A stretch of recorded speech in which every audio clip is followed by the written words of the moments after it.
Hello friends, मैं हूं अजीज शेख। आप देख रहे हैं movie stock movie explain channel, जिस पर आज मैं एक्सप्लेन करने वाला हूं आपके लिए फिल्म रॉन्ग टर्न को, जो कि रॉन्ग टर्न के यूनिवर्स से बिल्कुल भी कनेक्ट नहीं, बल्कि ये एक फ्रेश रिबूट वर्जन है। याद रहे, इस फिल्म का पुराने वाली रॉन्ग टर्न फिल्मों से कोई भी लेना देना नहीं है। ये फिल्म अपनी ही एक अलग स्टोरी पर चलती है, वो भी बिल्कुल अपने ही अंदाज में, जो कि एक काफी अच्छी बात है। लेकिन टाइटल के हिसाब से फिल्म में भी एक गलत टर्न कुछ लोगों की जिंदगी बदल देता है। और इसके अलावा फिल्म की कहानी को अपरसेल ट्रायल के पूरे इंसिडेंट्स पर बेस किया गया है, लेकिन कहानी उन इवेंट्स को रिपीट नहीं करती, यानी कि उन रियल पर्सन की मिसिंग को, बल्कि ये फिल्म अपनी ही एक अलग स्टोरी पर चलती है, जिसे राइटर ने अपने हिसाब से लिखा है। और इसके अलावा सबसे बड़ी बात कि मैं इस वीडियो में आपको इस फिल्म को एक्सप्लेन करने वाला हूँ, ना कि इसकी एंडिंग एक्सप्लेन, क्योंकि फिल्म की कहानी बहुत ही ज्यादा सिंपल है, इसलिए एंडिंग एक्सप्लेन डालकर जबरदस्ती की क्लिकबेट करने की मेरी आदत नहीं। और अब चलिए मेजर स्पॉइलर वार्निंग के साथ शुरू करते हैं इस वीडियो को। लेकिन अब आगे बढ़ने से पहले एक छोटी सी रिक्वेस्ट भी, जो कि इस चैनल को सब्सक्राइब, वीडियो को लाइक और शेयर करने की है।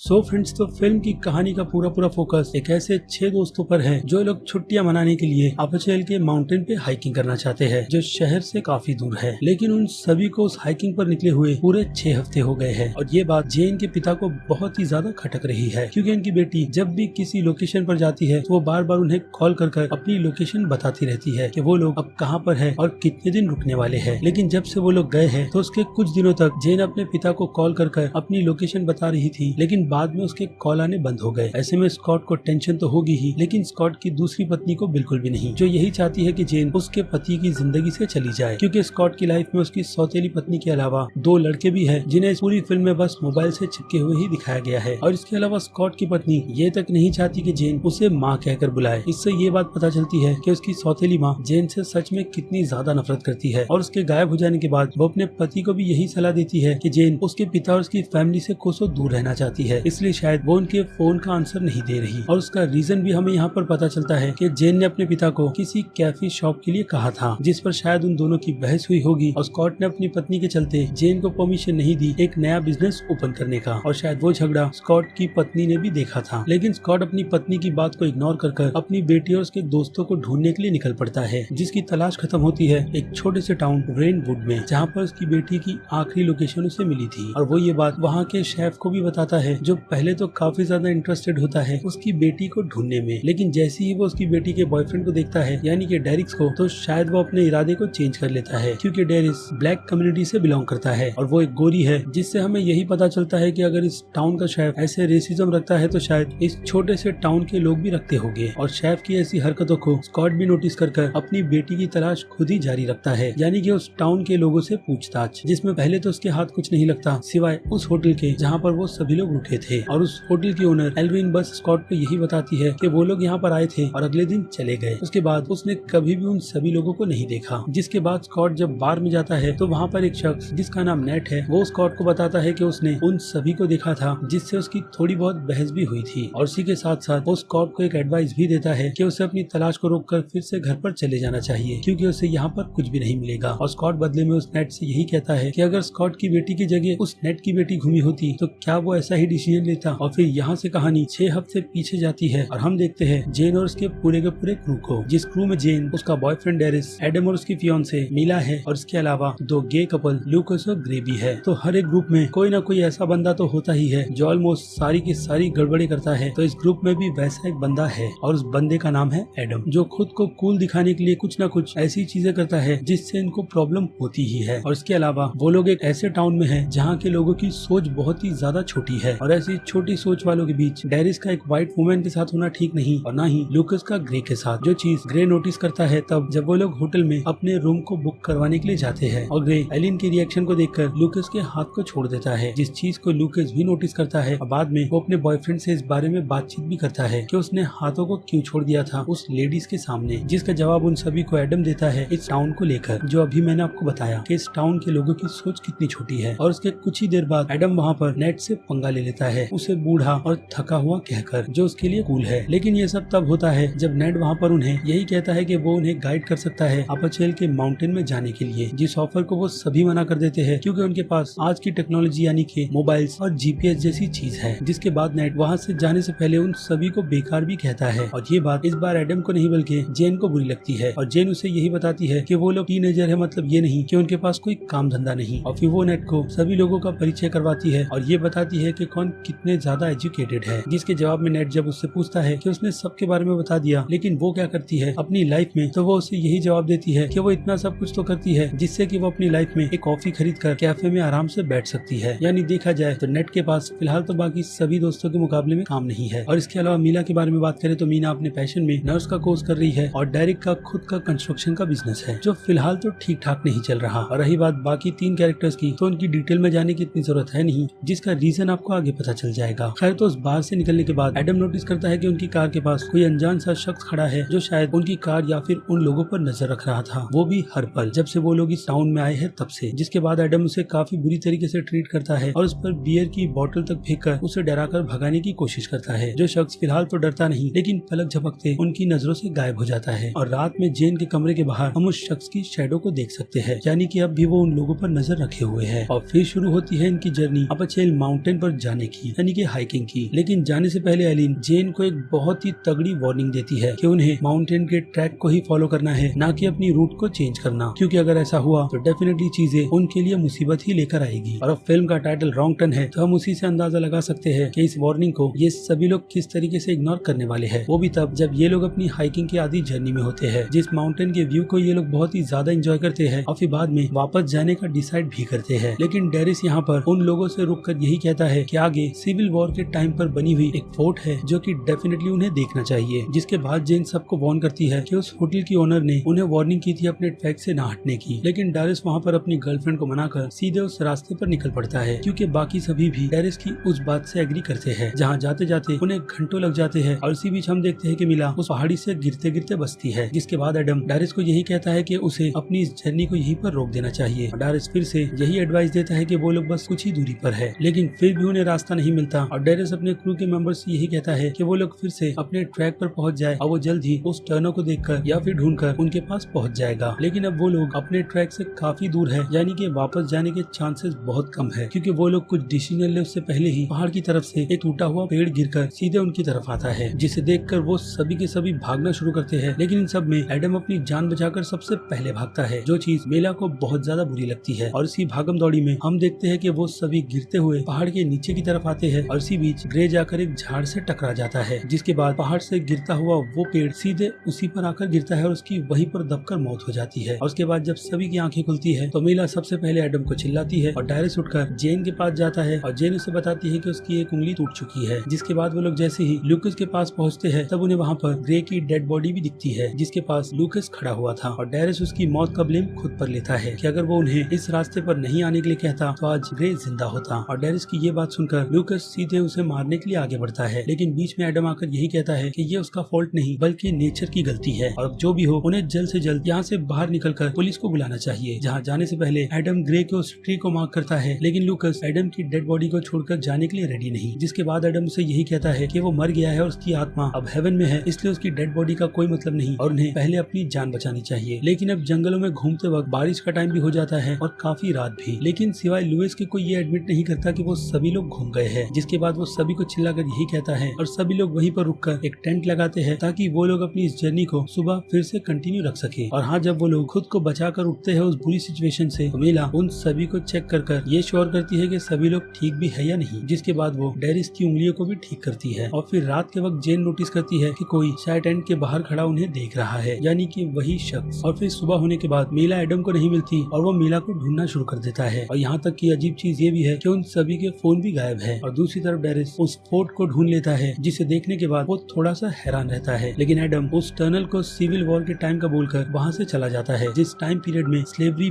बहुत ज्यादा चलती थी। लेकिन डेरिस उससे बताता है कि इस जगह को सिविल वॉर के पहले शुरू किया गया था, जिसे शायद कुछ फैमिलीज ने मिलकर किया था ताकि वो लोग अपनी फैमिली को प्रोटेक्ट कर सके। जिस पूरे के पूरे ग्रुप को या फिर कह लो कम्युनिटी को वो लोग फाउंडेशन कहकर बुलाते हैं। और फिर जेन को वहाँ पर एक लड़की रूथ दिखती है, जिसने उसे उस टाउन में देखा था उसकी माँ एडिथ के साथ, जिससे उसने उसने ब्रेसलेट भी खरीदा था। और जैसे ही एडम भी उस लड़की को देखता है तो वो जेन से यही कहता है कि इसे पकड़कर ये पूछना चाहिए कि मीला कहाँ पर है और उनके फोन्स। और इसके अलावा उस लड़की की मदद से वो लोग इस जगह से बाहर भी निकल सकते हैं और क्या पता जो कुछ भी उनके साथ हो रहा है उसके पीछे यही लोग हो या फिर वो लड़की। जिसके बाद एडम रूथ के पीछे लग जाता है और भागते भागते सीधे गिर जाता है। जिसके बाद जेन रूथ को इशारा कर वहाँ से भगा देती है और हम नोटिस करते हैं कि एडम एक्चुअल में किसी चीज से टकरा कर नहीं गिरा बल्कि वो एक ट्रैप में फंसा हुआ है, वो भी चेन से। जो चेन उसे सीधे खींचते हुए एक गड्ढे में ले जाती है जहाँ से उसके दोस्त उसे निकालने की कोशिश करते हैं लेकिन वो लोग अनसक्सेसफुल हो जाते हैं क्योंकि उस गड्ढे में सांप भी है। और फिर जेन और लूकिस डिसाइड करते हैं कि वो लोग जाकर बाहर से मदद लाएंगे और उसके बाद ही अपने बाकी दोस्तों को बचाएंगे। जिस बात के लिए पहले तो डेरिस नहीं मानता लेकिन उसके पास दूसरा कोई ऑप्शन नहीं होता जेन और लूकिस की बात सुनने के अलावा। और वो तीनों फिर से अपने रास्ते निकल पड़ते हैं। जिसके बाद वो लोग ऐसे पुराने घर पर पहुंचते हैं जहाँ पर शायद यहाँ पर आए हुए टूरिस्ट के काफी सारे बैग्स हैं जो शायद ऐसे ही उन लोगों की तरह हाइकिंग के लिए आए होंगे और कभी भी वापस नहीं गए। जिसके बाद वो लोग एडम को देखते हैं जिसे वहाँ पर दो अजीब से कपड़े पहने हुए लोग अपने साथ ले जा रहे हैं जिनकी शक्ल तक डियर के स्कल से ढकी हुई है। और डारिस डिसाइड करता है कि वो अपने दोस्त एडम को बचाएगा और सीधे उन सामानों से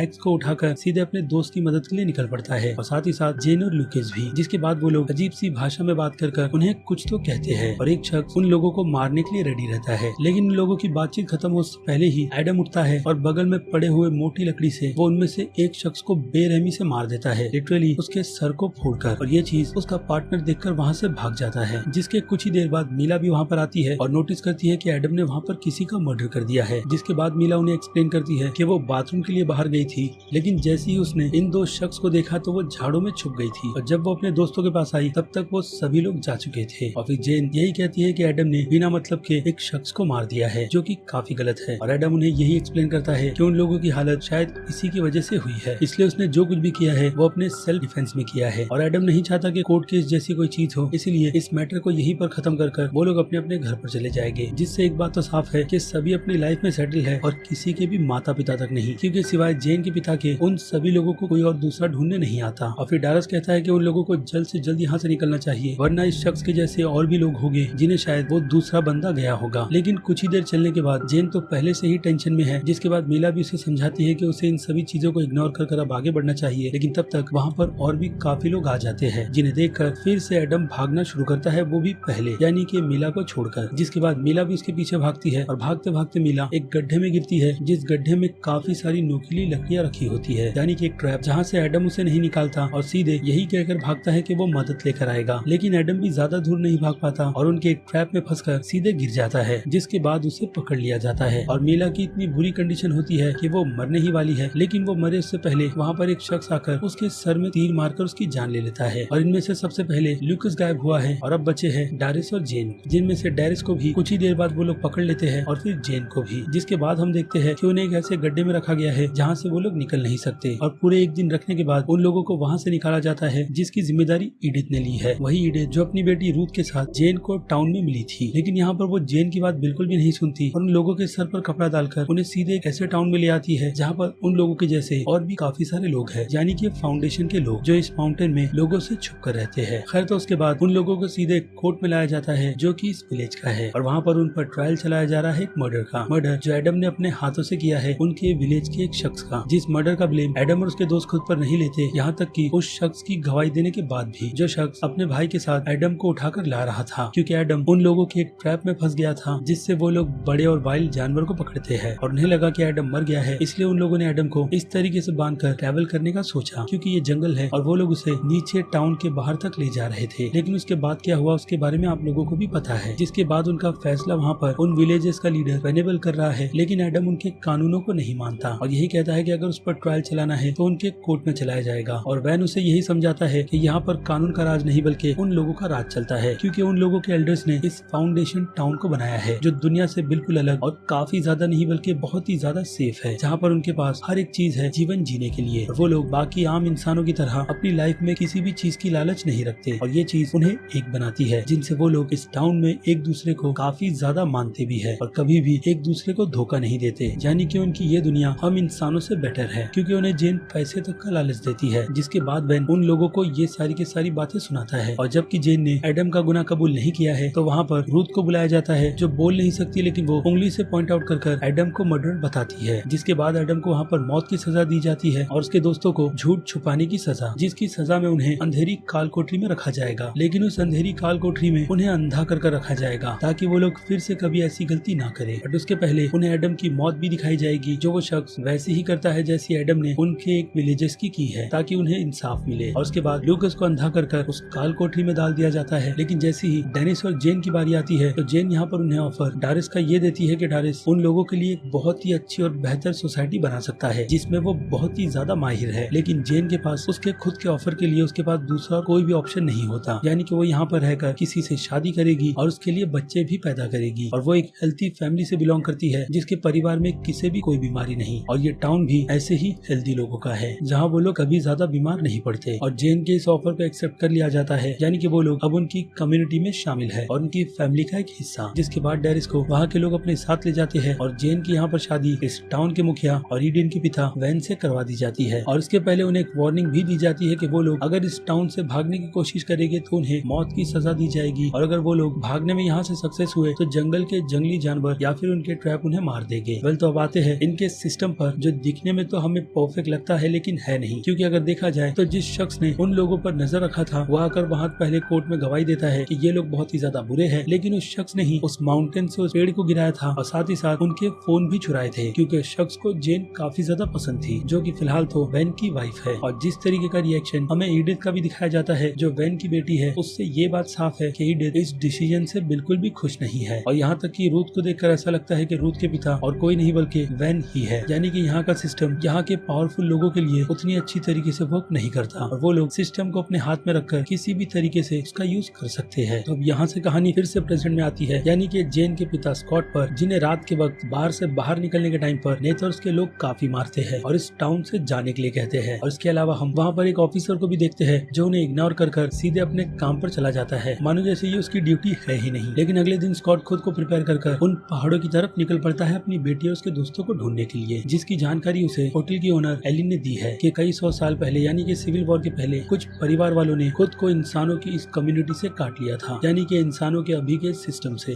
ताकि वो लोग एक ऐसी फाउंडेशन नाम की कम्युनिटी बनाए जिस कम्युनिटी में सभी लोग हंसी खुशी रहे, यहाँ तक कि ब्लैक लोग भी, क्योंकि उनकी ये दुनिया काफी पीस पर चलती है। यहाँ तक कि वॉर जैसी समस्या भी उन्हें झेलनी नहीं पड़ती। और इतनी जानकारी लेने के बाद भी स्कॉट मानता नहीं और फिर एलन डिसाइड करती है कि वो उसके साथ अपने एक रिश्तेदार को भेजेगी जो इस टाउन से पैसे के लिए कुछ भी करने को रेडी है, ताकि वो उसका बेटा इस टाउन से निकलकर किसी ऐसी जगह जाए जहाँ पर उसके बेटे को एजुकेशन मिले। लेकिन उनका ये सपना सपना ही रह जाता है और जंगल में पहले ट्रैप में तो वो बच जाता है, लेकिन दूसरे ट्रैप में जब उसका बेटा फंसता है तो वो ट्रैकर फाउंडेशन के दूसरे बिछाए गए ट्रैक में फंसकर बहुत ही बेरहमी से मारा जाता है। और जी हाँ, उसका बेटा भी। लेकिन स्कॉट बच जाता है और उसकी गन और कुछ कीमती सामान लेकर सीधे जर्नी पर निकल पड़ता है अपनी बेटी को ढूंढने की। जिसके बाद वो फाउंडेशन के उस छोटे से विलेज में पहुंचता है जहाँ पर ऑब्वियसली उसे पकड़ लिया जाता है और यहाँ पर उसकी मुलाकात डॉरिस से होती है और साथ ही साथ अपनी बेटी से भी, जो अपना इंट्रोडक्शन देने से पहले अपने पिता को सीधे उन्हें एरो से मारती है, तब जब वो गन निकालकर 3 राउंड फायर कर सभी को दूर रहने की वार्निंग देते हैं। और उसके बाद वहीं पर फैसला कर दिया जाता है वैन की तरफ से कि वो एक घुसपैठिया है जिसे सजा के तौर पर काल कोठरी में डाल देना चाहिए। लेकिन उसकी एक रात पहले जेन के पिता को वैसे ही टनल में रखा जाता है जिसमें पहले जेन और उसके दोस्तों को रखा गया था, जहाँ रात के वक्त जेन सभी के सोने के बाद पहुँचती है, क्योंकि उसने टाउन में सभी का दिल जीत लिया है, खास करके वैन का, जिसका दिल जीतने के लिए उसने अपने पिता तक पर एरो चलाया। और यहाँ तक कि जेन उसके साथ में रिलेशनशिप में भी है। ऐसे में वैन को अपनी वाइफ पर बिल्कुल भी शक नहीं होगा और उसी का फायदा उठाकर जेन यहाँ से अपने पिता को लेकर इस जगह से भागना चाहती है। लेकिन वो यहाँ से अपने दोस्त डेरिस को भी लेकर जाएगी, जिसके लिए वो उसके घर पर जाती है और डेरिस सीधे सीधे मना कर देता है, यही कहकर कि शहर में उसके लिए कुछ भी नहीं, क्योंकि उसका बिजनेस नहीं चल रहा था और यहाँ के लोग उसे अपने से लगते हैं। लेकिन वो जेन और उसके पिता को नहीं रोकेगा और वो लोग यहाँ से जा सकते हैं। जिसके बाद जेन अपने बॉयफ्रेंड को गुड बाय कहकर वहाँ से निकलती है, लेकिन उसे वहाँ पर रूथ भी मिलती है और रूथ उन्हें बताती है कि यहाँ से बाहर निकलने का एक शॉर्टकट है जो उसी काल कोठरी के रास्ते से है, जहाँ पर इसके पहले उनके दोस्त लूकस को फेंका गया था। और फिर हम देखते हैं कि जैसे ही वो लोग उस जगह से बाहर जाने वाले होते हैं तो वहाँ पर वही शख्स आता है जिसके भाई को एडम ने अपने हाथों से मारा था और उसके साथ में उस काल कोठरी की एक औरत भी है जिसकी आंखें नहीं है। और देखकर ऐसा लगता है कि विलेज के मर्द उस काल कोठरी में बाकी दूसरी और औरतों के साथ भी ऐसा ही सलूक करते हैं, यानी कि उनका रेप करना। और हम अंदर की तरफ लूकस नहीं और भी बाकी काफी सारे लोगों को देखते हैं जो शायद यहाँ पर आए थे लेकिन कभी भी वापस नहीं जा पाए। जिसके बाद जेन की नजर लूकस पर भी पड़ती है और वो लूकस की यह हालत देखकर उसे मौत देती है ताकि वो इस दर्द से आजाद हो जाए। और यहाँ तक कि हमें ये भी दिखाया जाता है कि उस काल कोठरी में रहने वाले लोग इंसानों तक का मांस खाते हैं। खैर, तो उसके बाद जेन अपने पिता को लेकर वहाँ से निकल निकल तो जाती है, लेकिन रास्ते में उसकी फाइट इडियट से होती है, जिससे लड़ते वक्त वो दोनों एक गड्ढे में गिर जाते हैं और जेन के पिता दूसरे रास्ते से अंदर आने की कोशिश करते हैं, जहाँ से ईडन होश में आते के साथ में ही स्कॉट को मारने के लिए चली जाती है और रिवॉल्वर में एक ही गोली होने की वजह से स्कॉट वहीं पर ईडन का काम तमाम कर देते हैं। और बात रही जेन की, तो जेन उस हाथापाई के बाद वहाँ से अपने पिता को ढूंढने जाती है, जिसके बाद उसका सामना उसी ट्रैकर से होता है जो काफी टाइम से उस पर नजर रखे हुए है और अब उसको चांस मिल गया है कि वो इडियट को पकड़कर विलेजेस के सामने प्रेजेंट करे, जिसके बाद वो उसकी हो जाएगी, यानी कि अंधा कर उसे भी काल कोठरी में फेंक दिया जाएगा और बाद में वो भी बाकी दूसरे विलेजेस की तरह उस पर अपना हक जमा सकता है। लेकिन ऐसा कुछ हो उससे पहले ही जेन मौका देखकर उसके पास से नाइफ निकालकर उस शख्स को बेरहमी से मार देती है, जिसके बाद उसे उसके पिता मिलते हैं और दोनों कुछ ही सेकंड बात करते हैं कि एक और शख्स उन पर हमला कर देता है। लेकिन जेन मौका देखकर उस शख्स को भी मारती है और अपने पिता को लेकर जंगलों के रास्ते से बाहर की तरफ निकल आती है, जिसके बाद उसका सामना नेड और उसके लोगों से होता है, जो वहाँ पर पूरी की पूरी प्लानिंग के साथ आया है उन दोनों को बचाने के लिए। जिसके बाद वो उन्हें एक्सप्लेन करता है कि उसने स्कॉट को सिर्फ और सिर्फ इसलिए मारा था कि वो यहाँ से डरकर चला जाए और कभी भी वापस ना आए, क्योंकि इससे 6 साल पहले नेट का नेफ्यू भी इसी माउंटेन में कहीं खो गया और अब वो इन फाउंडेशन वालों को ऐसा फिर से करते हुए देखना नहीं चाहता। और फिर नेट वहाँ पर एक शख्स को देखकर उस पर अंधाधुंध फायर करता है, लेकिन जंगल में एक्सपर्ट होने की वजह से वो विलेजेस मरता नहीं, बल्कि बाद में उसे स्कॉट उन्हीं की एक्स से मार देता है और अपनी बेटी को लेकर नेट के साथ वहाँ से निकल जाता है, जहाँ से भागते वक्त नेट जंगल में आग लगाने की कोशिश करता है, जिसमें शायद वो सक्सेस हुआ भी होगा या फिर नहीं भी। और इसमें कुछ अच्छा खासा वक्त बीत जाता है, यानी कि कुछ महीने, जिसमें हम देखते हैं कि नेट अपने पिता के साथ काफी हंसी खुशी रह रही है, जहाँ पर उसके पिता अपनी बेटी का सपना पूरा कर रहे हैं, यानी कि उसके कैफे का बिजनेस जो खुद उसके पिता अब उसे बनाकर दे रहे हैं। और इसी के साथ साथ हमें पता चलता है कि नेट प्रेग्नेंट है, यानी कि ये बच्चा वैन का है, जो अब सीधे नेट के घर पर आकर बैठा है, वो भी रूथ के साथ, ताकि वो अपनी वाइफ को फिर से जंगलों में ले जा सके। और अगर रूथ ने उसकी बात नहीं मानी तो वो उसकी माँ